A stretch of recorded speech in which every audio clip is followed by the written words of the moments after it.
Crônicas do Amanhecer. Por Feijão, Centro Espírita Allan Kardec de Balneário Gaivota. Balneário Gaivota, 02 de agosto de 2026.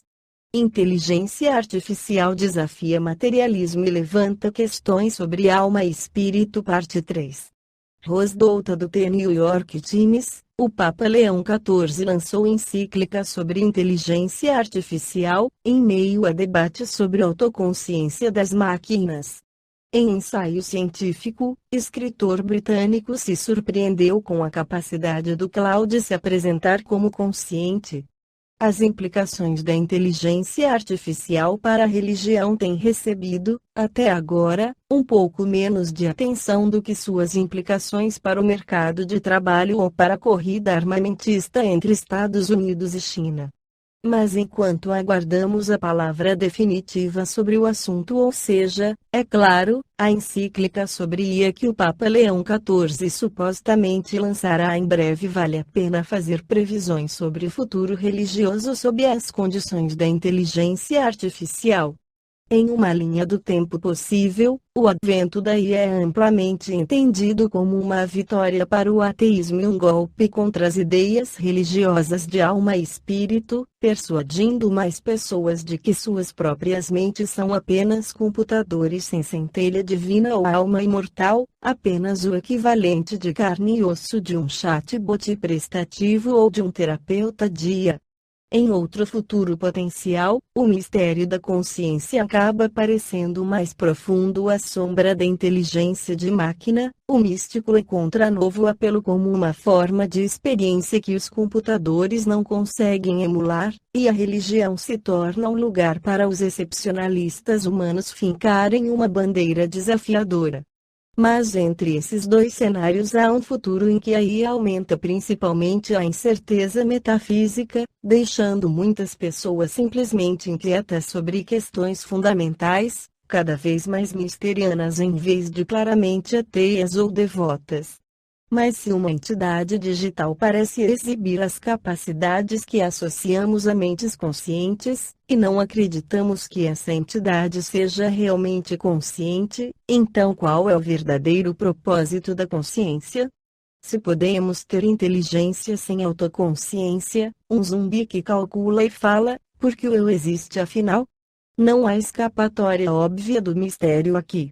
Se você der o braço a torcer e simplesmente disser que o Cláudia já alcançou a consciência, então isso implica que de alguma forma construímos uma mente consciente sem ter nenhuma ideia de como a consciência funciona ou de onde ela vem. Isso é ciência com características extremamente assustadoras, como Kevin Costner invocando fantasmas do beisebol para o milharal de Iowa. Erguemos uma arquitetura material e o misterioso eu magicamente apareceu. Alternativamente, se você disser que a IA não é consciente, mas meramente capaz, então a questão de por que experimentamos a realidade através da consciência ou eu interno, o senso de identidade pessoal e vontade se torna muito mais difícil de responder. Se a consciência não é necessária para a capacidade, então presumivelmente a evolução deveria optar por zumbis. E de fato Dawkins sugere que talvez seja assim, que nossa experiência mental pode ser um mero ornamento e quaisquer civilizações alienígenas que encontrarmos podem carecer do nosso senso de eu. Mas como ornamento, desculpe, a consciência é insanamente improvável e bizarra. Não é apenas uma experiência personalizada estranha anexada aos mecanismos brutos da sobrevivência física.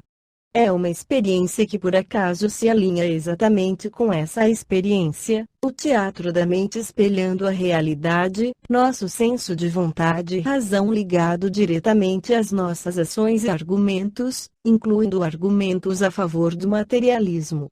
Como certos filósofos argumentaram, essa harmonia entre o psicológico e o físico parece muito mais provável de aparecer em um universo onde a consciência é fundamental, onde a matéria não é tudo e a mente é onde as coisas começam.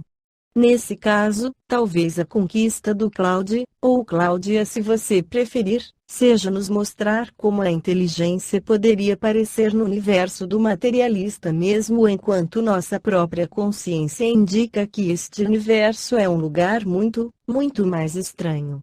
No Livro dos Espíritos, Allan Kardec esclarece mais sobre o espírito, um dos três componentes do universo, 23.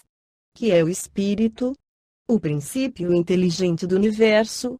Qual a natureza íntima do espírito? Não é fácil analisar o espírito com a vossa linguagem. Para vós, ele nada é, por não ser palpável. Para nós, entretanto, é alguma coisa. Ficais sabendo, coisa nenhuma é o nada e o nada não existe. 24. O espírito é sinônimo de inteligência? A inteligência é um atributo essencial do espírito.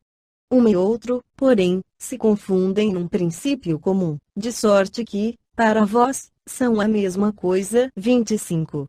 O espírito independe da matéria, ou é apenas uma propriedade desta, como as cores o são da luz e o som é do ar? São distintos uma do outro, mas a união do espírito e da matéria é necessária para que esta possa expressar inteligência.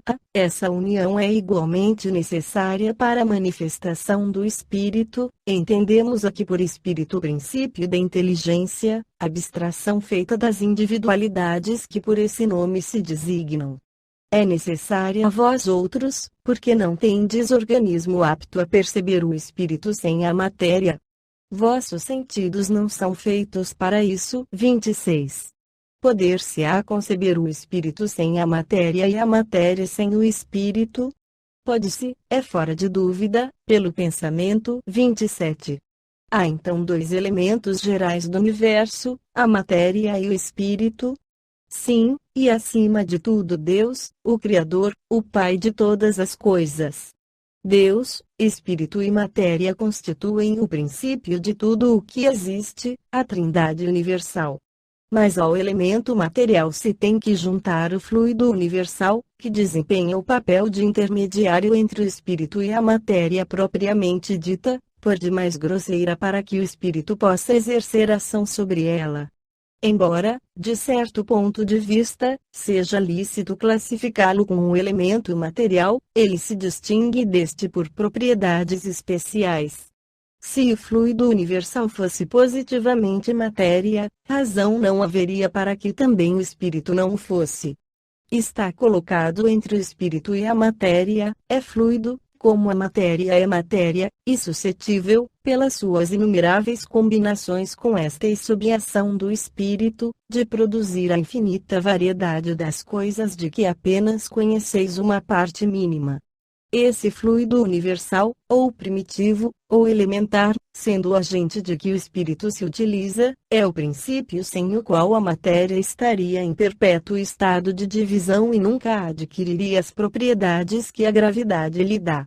Esta foi a crônica do amanhecer de 02 de agosto de 2026. Por Alfredo Feijão Lopes.